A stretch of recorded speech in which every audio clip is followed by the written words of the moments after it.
Hello everyone, we're glad to know you're watching AFRIQUE Media. This time is the press today on your Pan-African television. Let's kickstart today's edition with the Post newspaper from Zambia. The paper states that MM's Vice President for Administration, Dr. Brian Chituwo, says he is ashamed of the behavior of cadres who beat up expelled party National Secretary, Major Richard Kachingwe, at the Secretariat. MMD Vice President Michael Kaunju says Major Kachingwe and Nevers Mumba have seriously divided the National Executive Committee NEC. In another development, Wenta Kabimba says all UPND members will be adopted by the PF if the party decides to expel them. Kabimba says those who want to be friends with President Michael Sata and the PF must stay away from all forms of corruption. Making a stop, South Africa will be looking at business day. According to the paper, the South Africa's government's job fund has spent 3 billion rand and created 745 jobs at a cost to taxpayers of over 4 million rand a job. The fund, promised by President Jacob Zuma last year in his State of the Nation's address and launched in June, provides grants to government departments, companies, municipalities, and non-governmental organizations to create work opportunities. The paper also reports that South Africa has been the target of investors in half of the top 10 African merger and acquisition deals so far this year, and is said to be the busiest sub-Saharan country for cross-border deals next year. Visit Business Day South Africa for more details. Still in South Africa, we'll be looking at Cape Times. The paper pinpoints that leaders have called for calm on Monday as the province and the country prepared for a national farm worker strike expected to start on Tuesday. Workers said they plan to bring the agricultural sector to its knees in the hope of forcing the government to push their minimum wage from 69 rand to 150 rand per day.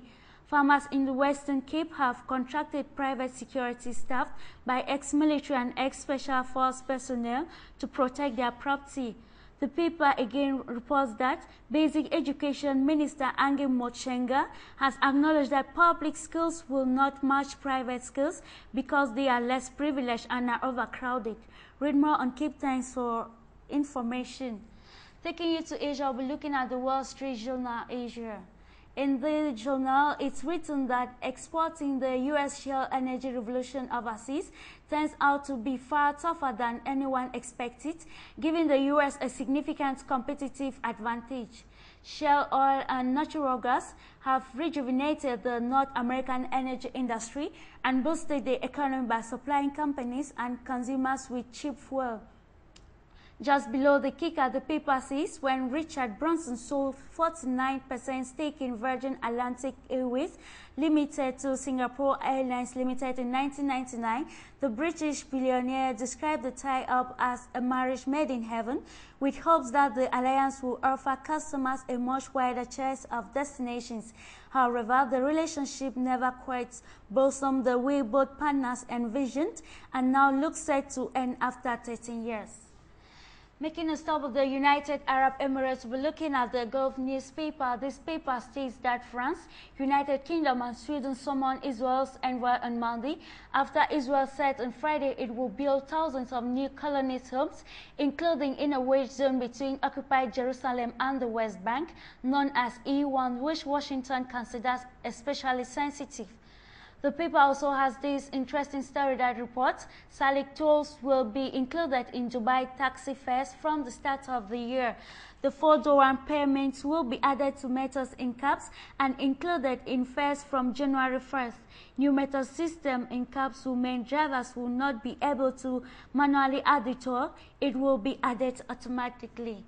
Let's end this edition with the Wall Street Journal Europe.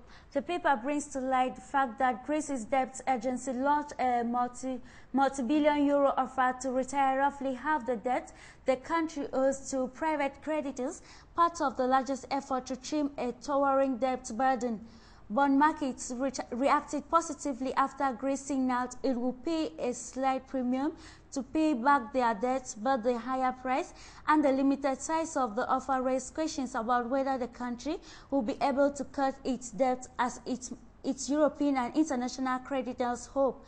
The paper also reports that the wave of Layoffs and staff reduction by international investment banks is hitting Germany's financial capital, dealing another blow to Frankfurt's aspirations to revive London as a financial center.